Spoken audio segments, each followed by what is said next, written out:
I thought forever that when Nene called Kim a low down monkey with a wig on, it was by far the funniest thing that Nene would ever say. Well, she changed that.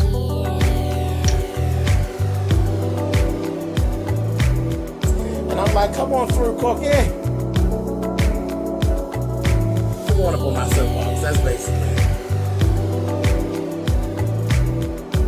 Let's talk about drag and all its forms.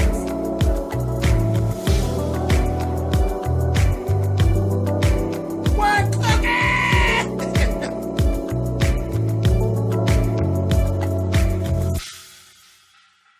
Hey guys, thanks so much for clicking on the video. This is my review for season 10, episode 13 of Real Housewives of Atlanta.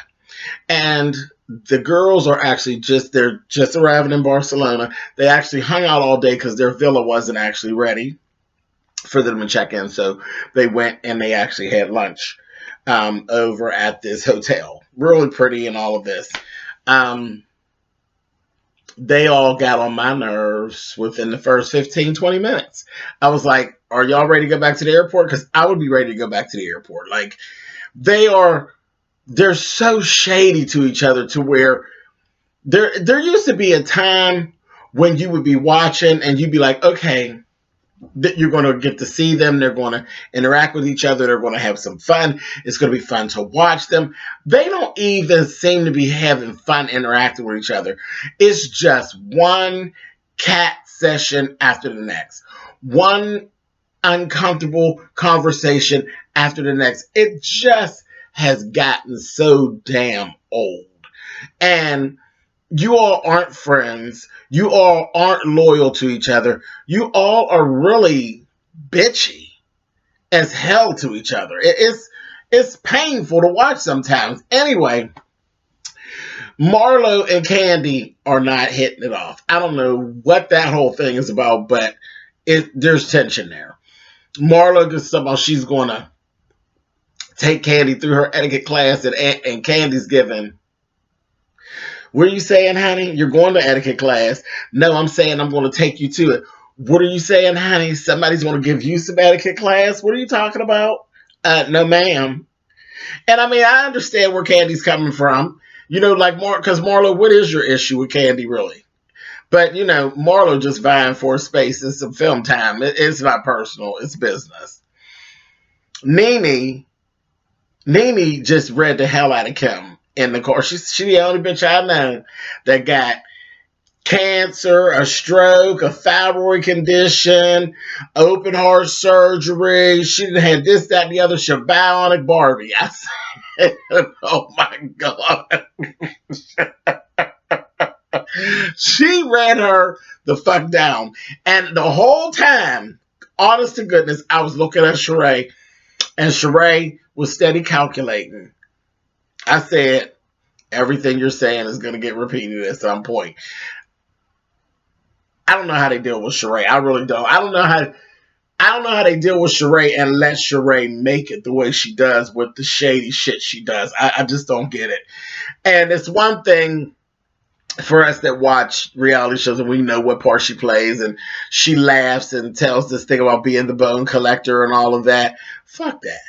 Because somebody in your real life that plays that part of the bone collector, that bitch is bound to get an ass whooping somewhere in there, because you're literally, yeah, maybe people are saying things they shouldn't say, but bitch, who are you to be the one to always want to convey it and always take and carry the bone? You keep carrying the bone, at some point it's going to break off and somebody's going to stab you in your ass with it. Anyway, I'm just saying, a Sheree in my life would be a bitch with an ass whooping that's due to her, that she would definitely get to cash the ticket in on.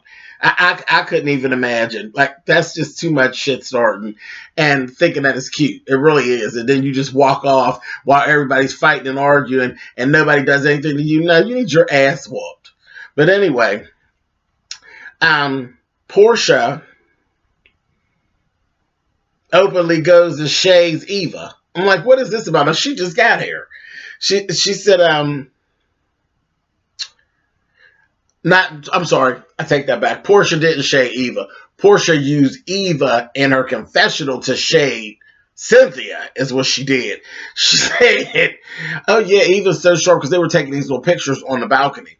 And she gonna say, yeah, she's so sharp, and she taking her little pictures and stuff. Child, she's a real top model. If she opened up a modeling agency, she'll put Cynthia out of business. I said, oh, that was real shady, Portia. Real shady. I said, okay. It was Shamia that shaded Eva. They're sitting there just out of nowhere. Shamia, you fit right in with the bitches. Girl, so there's a rumor you were dating Missy Elliott. Where'd that come from, Shamia? Out of nowhere, you're going to throw somebody else's name out there with it. And she's telling you about her boyfriend and her daughter. And you jump in, oh, so your boyfriend's okay with you dating women? And I read somewhere that you was dating Missy Elliott. Really, Shamia? A mess. Again, and now if she had got up there and spit in your face, you'd have felt stupid. You'd have felt stupid because you were all the way out of pocket. I'm like, these people, it's camera balls is what it is. Because I can't imagine that in real life, they just do shit like this. Because, sitting in the wrong circle and you try that, somebody will spit in your face and beat your ass. Whatever. Then Cynthia literally just sat there and offered her coochie to Candy. So this is what we're doing now? We're just open-toed lesbian pumps, huh? It's just all out there now. You suck coochie and I want mine sucked, just like that.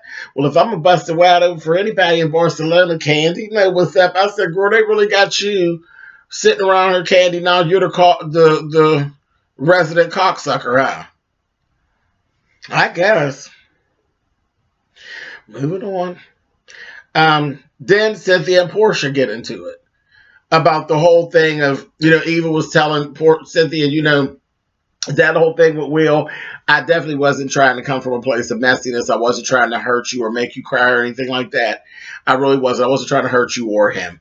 And Portia went to say something, baby, and Cynthia snapped out there on Portia. Now, y'all know I'm not a Portia fan, but you know how I do when it comes to right and wrong. Cynthia, come on, bitch. Seriously, Portia did not deserve that.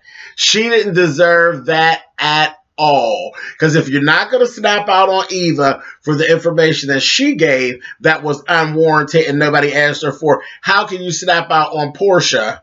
Oh, well, you did things and you said things about my husband. Bitch, he ain't even your husband no more. And he ain't your friend either, bitch. Didn't he just tell you that the other day? You sitting up there mad at her about a man that won't even give you no shing-along no more. Girl, sit down and shut up.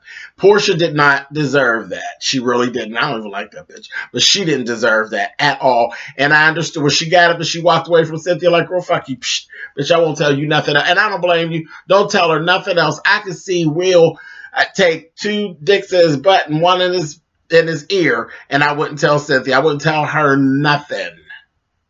Anyway, moving on. They finally get to the villa. And it was a situation where it didn't look like what it looked like online. And I've had this happen. When we go to Vegas, we stayed at a house, and we stayed at the exact same house the second time we went. We knew what it was. We knew how it was fantastic. It was fabulous. But the second time when me and Sean went to do the SLVS, we got had. The house wasn't anything like what we, that shit was fucked up. It wasn't what it looked like online, so I understood what they were saying. Honey, when they got there, baby, it was not an Airbnb. It was an air no and no, honey. It was just a mess.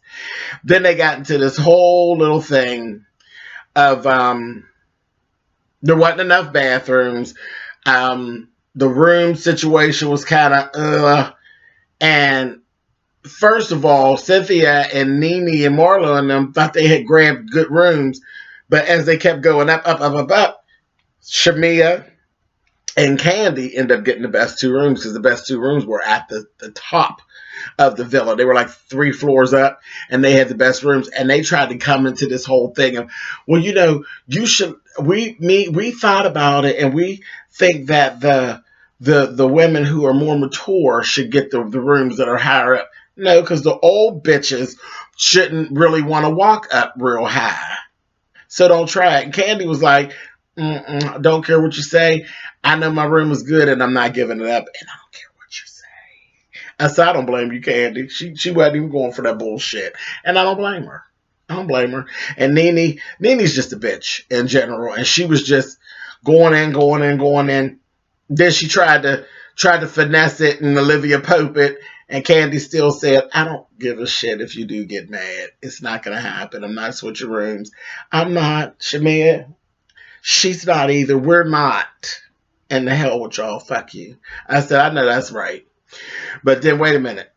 Sheree ended up on the room all the way on the bottom, baby. Didn't that bitch sit up there and say, if I wanted to stay in a room that was reeked with mold and mildew, I could have just went on around the corner to Moore Manor. Bitch, I fell out. I said, now Kenya ain't even here. Kenya ain't nowhere around and ain't thinking about y'all. And you take a pot shot to Kenya. Kenya wasn't there. Damn, Kim wasn't there. And they didn't let them both have it. A mess. I said, Lord. Later on, Cynthia, Nene, and Marlo had a little conversation. They talking about Candy. All these issues with Candy. Like, y'all are not just going to be able to just say what you want to say to Candy. She ain't going for it. Just forget it. She's not going for it. And that's all there's to it. If that's the issue, oh well. Fuck y'all. It's not going to happen. Anyway, so then they're down there and they're having conversations. You got Sheree, Portia, and Shamia in a room talking. Child, they done call Kim on the phone. Portia, just being a dingbat she is, she's like, I didn't know, Kim, that you were a cancer survivor. And I just, cancer runs in my family. And Kim was like, wait a minute, hold that, baby. I'm not no cancer survivor. She's like, what are y'all talking about? Honey, and then Sheree just ran it all. Ran it all. I said, again, see, Sheree, you need your ass whooped because you're getting ready to really light some fires now, which is your thing. And then she's in her confessional bragging about it. And that's the part I can't do. I'm like, I would punch Sheree in her mouth. I really would. Because you think this shit's cute to keep starting this trouble like this, for real. Because some things you really could keep to yourself, but you think it's cute. And then you try, well, I don't think the girls should be talking about each other. Well, I don't think that you should be talking about everybody, Sheree bitch. Anyway, so they have this pajama. Everybody gets in their pajamas and they have dinner. So they go downstairs. Marlo went and she got a wig on one end of the table and a crown on the other.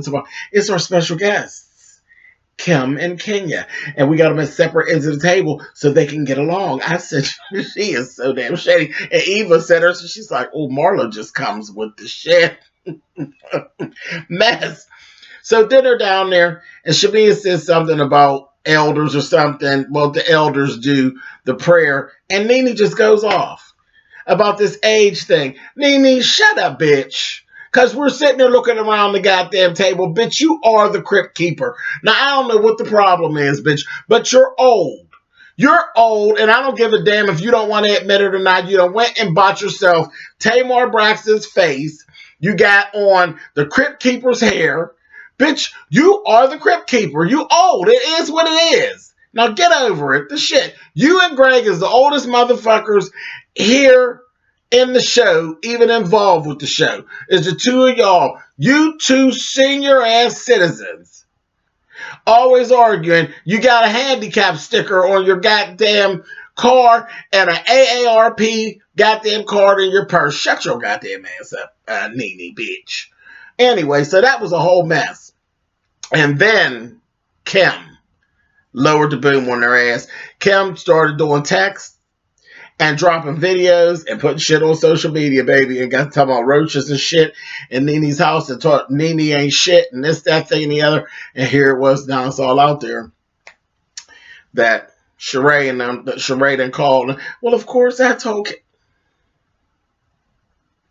And like I said, I'm going to wrap this up here. When I thought that Nene had said the funniest thing that she was ever going to say on Real Housewives of Atlanta, and it is, stop opening your legs to married men and shit. That was funny. But the funniest thing that Nene has said in these 10 seasons, for me, for me was that Kim Zolciak was a low down dirty monkey with a wig on, and I love that because y'all know I hate Kim. Well, tonight she topped it when she just flat out, no fight involved at all, and said that Kim is a disgusting, bald-headed bitch.